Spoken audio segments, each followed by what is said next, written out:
नमस्ते दोस्तों। तो चलिए डिसीजन ट्री को हम आगे समझते हैं। तो हमने पिछले मॉड्यूल में क्लासिफिकेशन ट्रीज तक समझा था। अब हम डिसीजन ट्री में क्या बात करेंगे, हम रिग्रेशन ट्रीज की भी बात करेंगे। उसका स्प्लिटिंग क्राइटेरियन, स्टॉपिंग क्राइटेरियन को देखेंगे। हम कुछ एल्गोरिथम्स के बारे में समझेंगे जो कि हैं कार्ट ID3 और C4.5। हम एडवांटेजेस और डिसएडवांटेजेस की भी थोड़ी चर्चा करेंगे और साथ में हम देखेंगे कि डिसीजन ट्रीज में ओवरफिटिंग के कॉन्सेप्ट का क्या मतलब है। तो अगर रिग्रेशन का ट्री होगा तो हम क्या करेंगे। तो सपोज करिए कि आपके पास कुछ ट्रेनिंग सैंपल्स हैं, ठीक है।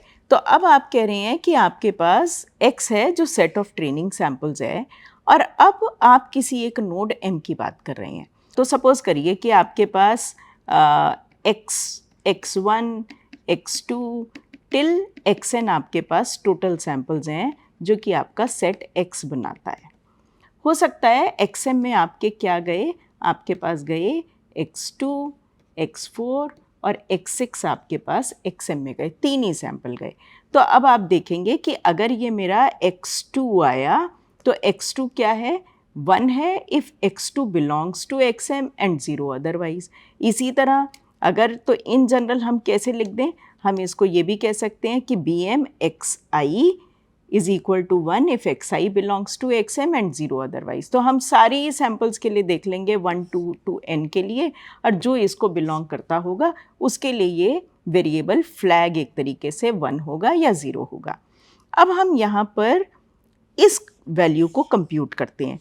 तो नटशल में पहले मैं समझा देती हूँ कि हम कर क्या रहे हैं, उसका फिर ये मैथ है। तो आप क्या कह रहे हैं कि भाई इस mth नोड पे सपोज करिए ये 3 सैंपल पहुँचे और ये कैपिटल N आपका था 10। तो आपके पास 10 सैंपल में से 3 सैंपल आपके यहाँ पर नोड M पे पहुँचे। तो अब इस नोड पे क्योंकि ये रिग्रेशन ट्री है तो आपको डिसीजन लेना है। तो हर नोड पे आउटकम वेरिएबल की एक ही वैल्यू होगी, क्योंकि ट्रेनिंग डेटा में तो हो सकता है कि X1 के साथ Y1 वैल्यू है, X2 के साथ Y2 है, क्योंकि ये रिग्रेशन की प्रॉब्लम है, यहाँ पर YN की वैल्यू है। लेकिन जब उस नोड पे से आउटपुट आएगा तो वो आउटपुट एक सिंगल वैल्यू होगी। तो उसको कैसे करेंगे, तो यहाँ पर Y2 Y4 और Y6 इनकी वैल्यूज़ थी। आप इन तीनों का मीन लेंगे और वो मीन कहेंगे कि अगर इस नोड पे कोई भी सैंपल पहुंचता है तो उस नोड का जो आउटकम होगा वो इसकी मीन वैल्यू होनी चाहिए। तो वो मीन वैल्यू आपका GT हो जाएगा। तो वही आप देखिए ये GM क्या है। तो I out of I is equal to, तो अगर मैं GM को लिखूं तो हमने लिखा है GM is equal to summation I is equal to 1 to कितने सैंपल मैंने लिए, N is equal to 10, 1 to 10 BM XI आपने लिया I ऊपर लगा रखा है, तो ये नीचे, इसको नीचे लगा देते हैं, कैसे भी मान लीजिएगा उसको, YI divided by I BM और ये लिख दिया हमने XI, ठीक है। तो अब इसको देखते हैं तो क्या है, तो सिर्फ 2, 4 और 6 के लिए सैंपल्स के लिए हमारा BM XI 1 होगा, बाकी सब के लिए 0 होगा। तो न्यूमरेटर में क्या आया, न्यूमरेटर में आया Y2 plus Y4 plus Y6, और डिनोमिनेटर में क्या आया, BM XI I is equal to 1 to 10 के बीच में सिर्फ 3 ही बार 1 सेट हुआ तो इक्वल टू 3। तो इसका मतलब ये इसका मीन वैल्यू आ गया। तो let GM be the estimated value of the node M। तो ये हमारी इस नोड M की एस्टिमेटेड वैल्यू है given by the mean of the ground truth outputs of samples जो कि इस पे प्रेजेंट है। तो ये जो एस्टिमेटेड वैल्यू है यही हमारी प्रिडिक्टेड वैल्यू कहलाएगी एक तरीके से for all the samples belonging to the node, क्योंकि जितने भी सैंपल्स इस नोड से निकलेंगे उन सब की एक ही वैल्यू हो सकती है, ठीक है। तो अब हम क्या करेंगे, तो अब अगर हम कुछ भी स्प्लिटिंग क्राइटेरिया क्या लेंगे, तो स्प्लिटिंग क्राइटेरिया क्योंकि रिग्रेशन का टास्क है तो मीन स्क्वेयर्ड एरर होगी। अब वो मीन स्क्वेयर्ड एरर कैसे ले रहे हैं आप, कि उस नोड पे NM नंबर ऑफ सैंपल्स हैं, तो टोटल ये NM सैंपल्स लिए और उनमें से जितने भी सैंपल्स उस नोड पे प्रेजेंट हैं YI माइनस GM का होल स्क्वायर ले लिया। BM XI तो इंडिकेटर है कि उसको इसमें इस एरर में काउंट होना है या नहीं होना, स्क्वेयर्ड एरर में काउंट होना है या नहीं होना। तो आपने इस तरीके से मीन स्क्वेयर्ड एरर लिया। तो हमारे केस में अभी मीन स्क्वेयर्ड एरर क्या होगी, तो हमारे केस में जो हमने 3 सैम्पल्स कंसिडर किए, तो MSE mth नोड पे क्या होगी, इक्वल टू टोटल 3 सैम्पल्स हैं वहाँ पर, और क्या होगा y2 minus GM whole square plus y4 minus GM whole square plus y6 minus GM whole square, ये हमारी MSE आएगी रूट mth नोड पर। और GM हमारा क्या था, GM था हमारा 1/3 y2 plus y4 plus y6। इस तरीके से हमने GM निकाला। तो इस तरीके से, और NM कितना है, नंबर ऑफ एलिमेंट्स जो कि उसमें प्रेजेंट हैं। तो ये जो साइन है ये कार्डिनैलिटी का साइन है, मतलब कि टोटल नंबर ऑफ एलिमेंट्स जो XM सेट में हैं। तो जब हम इस तरीके से कंप्यूट करते हैं तो हम क्या कहते हैं कि हमारा क्राइटेरियन क्या है, मीन स्क्वेयर्ड एरर। तो जो नोड पे mean squared error should definitely be minimum. तो आप जनरली क्या करते हैं, आप ये कहते हैं कि भाई मेरा मिनिमम, मतलब कि मेरा थ्रेशोल्ड एरर का ये है, मीन स्क्वेयर्ड एरर का, अगर एरर जो है इससे हाई हुई तो हम नोड को स्प्लिट करते चले जाएंगे, अगर एरर इससे लो रह गई किसी भी नोड पर तो हम उसको फर्दर स्प्लिट नहीं करेंगे और उसको लीफ नोड डिक्लेयर कर देंगे। तो अब हम क्या करेंगे, if MSE resides within the limits of the acceptable error, तो अगर आपने एक्सेप्टेबल एरर थीटा आर कह दिया, then M becomes a leaf node with GM as its prediction, otherwise आप उसको फर्दर स्प्लिट मारेंगे। ठीक है, तो ये आपको समझ में आ गया। तो इस तरीके से सिमिलर टू क्लासिफिकेशन केस अब हम एट्रीब्यूट लेंगे जिसको कि देखते हुए हम उसको स्प्लिट भी मारेंगे। तो अगर हम कोई भी एक नोड लेते हैं, XM mth नोड लेते हैं, और इस mth नोड को सपोज करिए हमने फर्दर स्प्लिट किया, राइट, 3 नोड में फर्दर हमने स्प्लिट कर दिया इस तरीके से। तो अब हम क्या करेंगे, हम इस नोड पे MSE निकालेंगे जो हमारी थी MSE M, राइट, इस नोड पे निकाली। और अब हम क्या करेंगे, इस नोड पे भी MSE निकालेंगे। तो वो हम कह रहे हैं कि MSE इसको हमने कहा M, लेकिन किस पर, J इक्वल टू 1, ये है सेकेंड नोड। तो MSE M for J equal to 2 और MSE M for J equal to 3, और एंड में हम क्या करेंगे, इन तीनों की भी MSE को ऐड कर देंगे। तो drop in error for any split is given by what, difference between MSE M and MSE MS, where MSE MS क्या है, ये जो स्प्लिट हमने किए J इज इक्वल टू 1 2 3, उसके ऊपर जो एरर बनी उसको हम कह रहे हैं MSE MS। तो इस तरीके से हम देखेंगे कि जब वो नीचे आएगा फर्दर स्प्लिट मारेंगे तो ये जो टोटल स्क्वेयर्ड एरर है ये MSE M से कम हो जानी चाहिए, तभी वो आपका स्प्लिट जो है आगे चल रहा है। तो स्टॉपिंग क्राइटेरिया क्या होगा, अगर हम कंटिन्यू करते चले जाएंगे, उसको डिसीजन ट्री को स्प्लिट करते चले जाएंगे, तो हमें कहाँ तक जाना है, जब तक कि लीफ नोड्स बिल्कुल प्योर ना हो जाए। लेकिन अगर तो हम बिल्कुल स्प्लिट करते ही चले जाएं ट्री में, तो एंड में क्या होगा कि हर नोड पर एक ही सैंपल रह जाएगा तो प्योरेस्ट होगा, लेकिन इसका मतलब है वो ओवरफिट कर गया है, क्योंकि आपने क्या किया, आपने पूरे ट्रेनिंग डेटा को ही किसी ने हर सैंपल को एक रूल में बांध दिया है और अब हर लीफ नोड पे सिर्फ एक ही सैंपल बैठा है। तो एक तरीके से आपने ट्री में ओवरफिटिंग कर दी है, ट्रेनिंग डेटा को पूरी तरह से क्रैम अप कर लिया है। अब उसकी जनरलाइजेबिलिटी कम हो जाएगी और जब वो आप टेस्ट डेटा पे जाएंगे तो आपको दिक्कत होगी। ऑन द अदर हैंड अगर हम जल्दी स्टॉप कर लेंगे तो क्या होगा, तो हो सकता है कि पुअर परफॉर्मेंस दे, क्योंकि वो इम्प्योर नोड्स रह जाएं और उसमें डिसीजन में प्रॉब्लम हो जाए। तो हमें इन इश्यूज़ को एड्रेस करने के लिए क्या करते हैं, जो कि हम ट्रेडिशनल लर्निंग में भी करते हैं, कि हम एक वैलिडेशन डेटा सेट भी देखेंगे और हम कहेंगे हम तब तक स्प्लिट करते चले जाएंगे जब तक कि हमारी ट्रेन और वैलिडेशन दोनों पे ही एरर हमारी कम रहती है। और क्रॉस वैलिडेशन का भी कॉन्सेप्ट हम यूज़ कर सकते हैं, जिसमें कि हम मल्टीपल सबसेट्स में ट्रेनिंग करेंगे। So we can also set a threshold for stopping. हम रुकने के लिए भी एक थ्रेशोल्ड बना सकते हैं जिस पे कि हम कहेंगे कि जब ये वाला जब ये वाला थ्रेशोल्ड आ जाएगा या ये हमारी वैल्यू, ये हमारी इतनी नोड्स, इतनी डेप्थ तक हम जाएंगे, या जब हमारे नंबर ऑफ़ सैम्पल्स एक लीफ नोड पे इतने रह जाएंगे तब भी हम रुक जाएंगे। इस तरीके से हम अपने स्टॉपिंग क्राइटेरिया भी डिफ़ाइन कर सकते हैं। अब डिसीजन ट्री के कुछ फेमस एल्गोरिथम है। कार्ट जो है वो हमारी क्लासिफिकेशन और रिग्रेशन दोनों करती है। ID3 आइटरेटिव डाइकोमटाइजर 3 और C4.5 जो एक्सटेंशन है ID3 का ही, इसको हम J48 ट्री भी कहते हैं। अब ये अलग अलग सालों में इंट्रोड्यूस हुई। हमारी 1970 में ID3 आई, 1980s में क्लासिफिकेशन और रिग्रेशन दोनों काटने किए, अर्ली 1990s में हमारे पास C4.5 आया। टास्क क्या है? तो जैसे कि हमने बोला ही, कार्ट जो है वो रिग्रेशन और क्लासिफिकेशन दोनों करती है। ID3 और C4.5 हमारा सिर्फ क्लासिफिकेशन का टास्क करती है। तो जो कार्ट क्योंकि हमारा दोनों को हैंडल करती है, क्लासिफिकेशन और रिग्रेशन को, तो ये कंटिन्यूस और नॉमिनल दोनों तरह के वेरिएबल को, इनपुट को हैंडल करती है, जबकि ये कैटेगोरिकल को करती है ID3, और C4.5 कंटिन्यूस और कैटेगोरिकल दोनों इनपुट टाइप्स को हैंडल करती है। स्पीड को हम देखें तो हमारा जो C4.5 है वो वाकई फास्ट है एज़ कंपेयर टू आपका कार्ट और ID3 के। प्रूनिंग को देखें कि कई बार ये होता है कि ओवरफिट मार रहा है, तो प्रून हम कब करें? क्या हम प्रून करें ही ना? तो ID3 में प्रूनिंग इनबिल्ट नहीं है।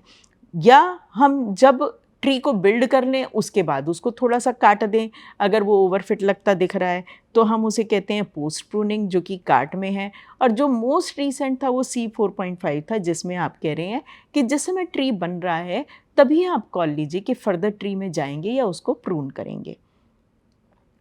तो अब हम देखते हैं इम्पोर्टेंस क्या होती है, चॉइस ऑफ फीचर्स की इम्पोर्टेंस को हम कैसे समझेंगे। तो सपोज़ करिए कि आपके पास ये 2 क्लास का डेटा है, ब्लैक डॉट्स देख रहे हैं और आप रेड डॉट्स देख रहे हैं।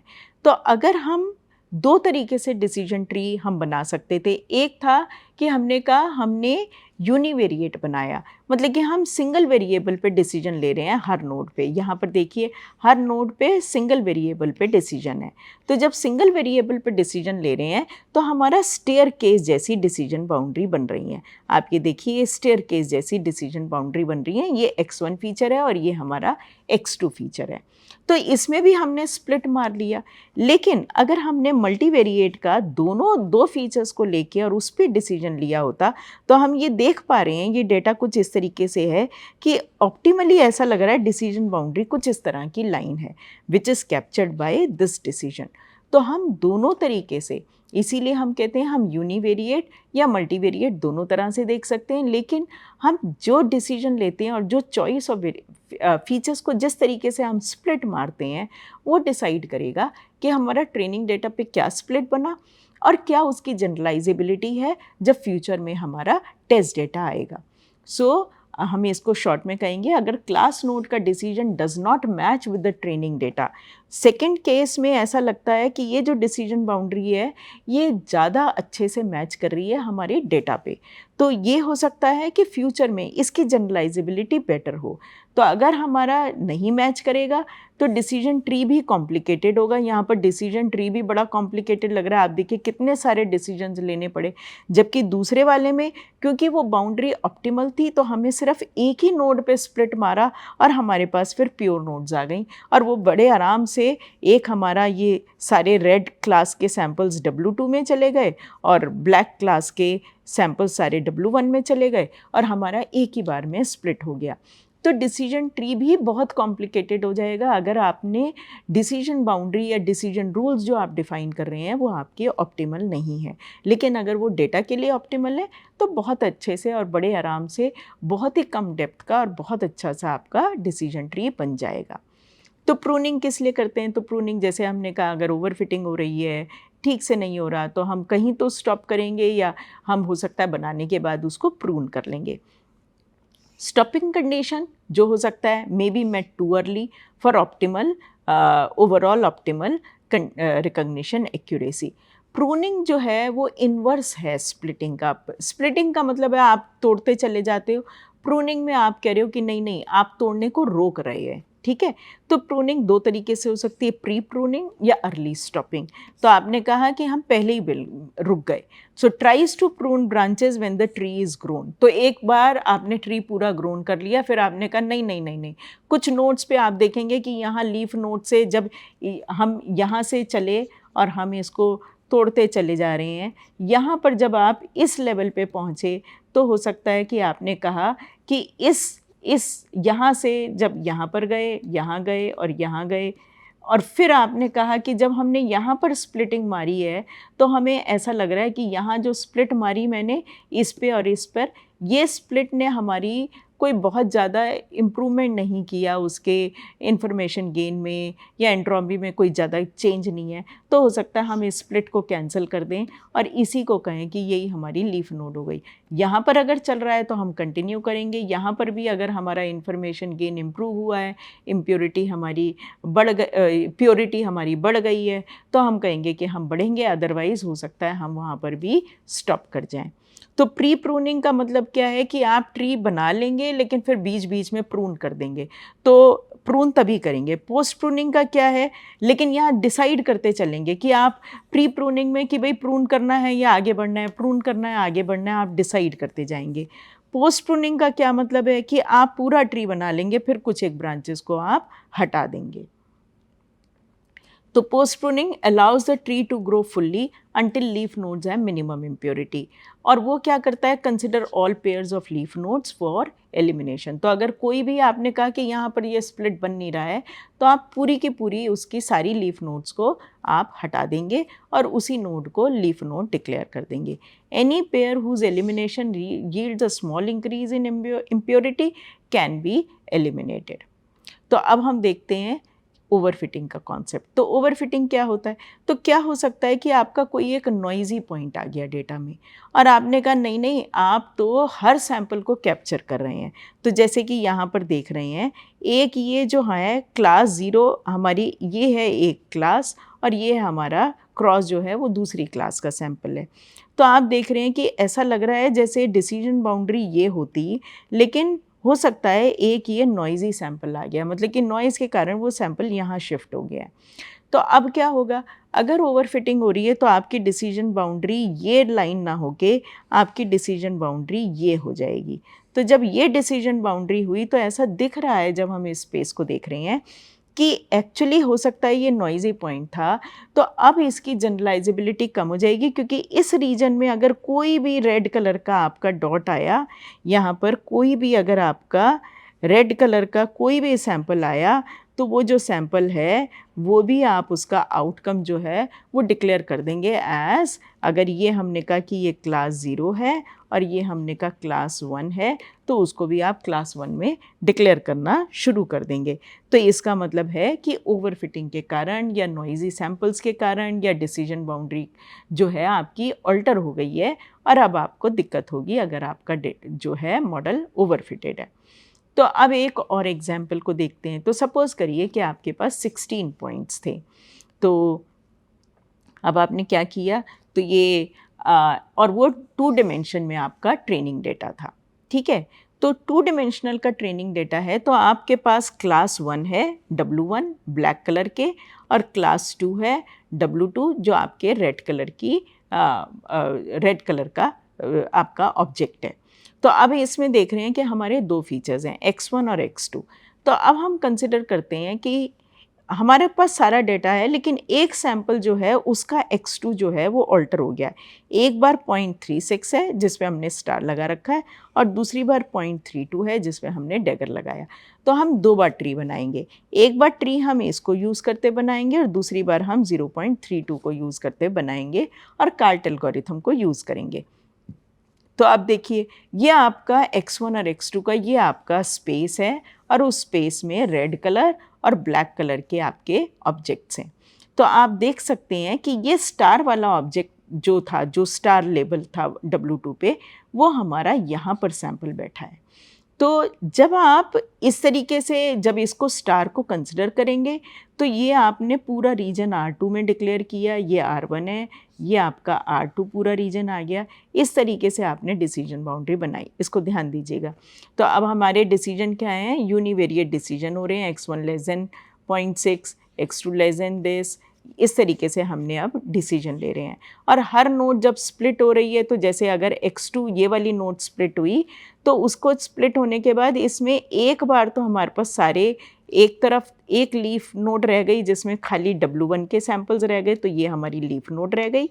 और दूसरी में हमारे को फिर फर्दर स्प्लिट करना पड़ा, ये इम्प्योर थी तो हमारे पास W2 और W1 में स्प्लिट हुआ।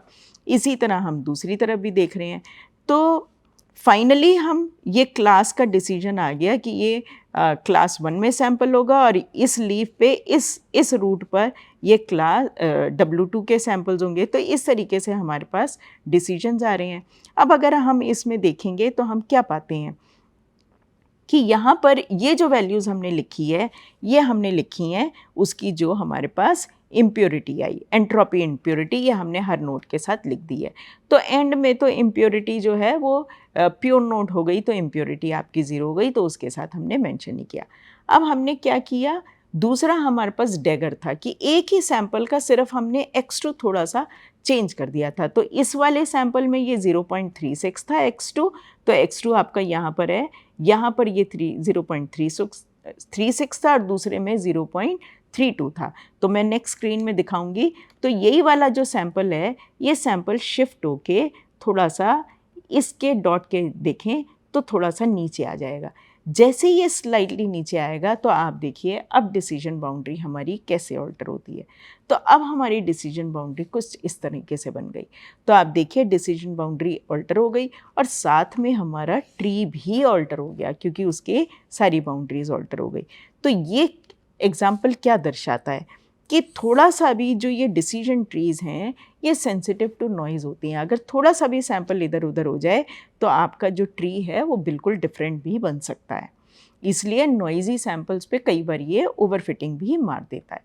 तो इसके एडवांटेजेस और डिसएडवांटेजेस क्या हैं? एडवांटेज तो एक समझ सकते हैं, रूल बेस्ड है, तो रूल्स बता रहा है। तो पर्टिकुलरली सपोज करिए कि हेल्थ केयर का डेटा था और आप कह रहे हैं कि पर्सन सर्वाइव करेगा या उसकी डेथ हो जाएगी, और आप कह रहे हैं मैं हीमोग्लोबिन देखा, haemoglobin greater than this, less than this, calcium greater than this, less than this. तो इसका मतलब है कि डायरेक्टली डिसीजन ट्री आपका इंटरप्रेटेबल है। तो इसलिए हम इसको कहते हैं it is easy to understand and interpretable और expressed as logical if then else की कंडीशंस ही आपकी चल रही हैं।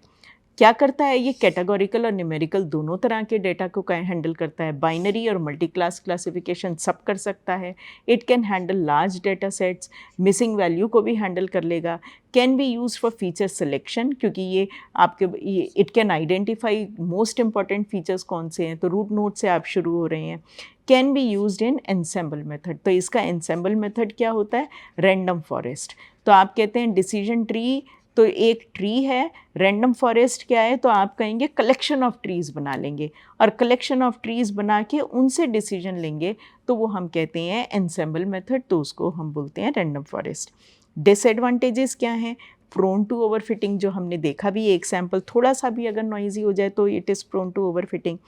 Can be sensitive to small variations in the data, और क्या है, may not work well with the imbalanced data sets. तो डिसीजन ट्री पर भी आप ओकाम रेजर का कॉन्सेप्ट लगा सकते हैं। तो वो क्या है कि भाई जो ट्री सबसे सिंपल और स्मॉलेस्ट होगा, सबसे कम लीव्स होंगी, परहैप्स वही हमारा ट्री एक अच्छा ट्री शायद हो सकता है। तो we aim to find the smallest and the least complex tree in a reasonable amount of time. Decision tree conceptually एक ग्रीडी सर्च की एल्गोरिथम है, क्योंकि आप कहते हैं कि हर स्टेप पर, हर स्प्लिट पे वो ये देखना चाहता है वो स्प्लिट करे या ना करे, और वो ग्रीडी स्प्लिट है क्योंकि वो उसको देखता है कि इसमें बेस्ट स्प्लिट क्या है।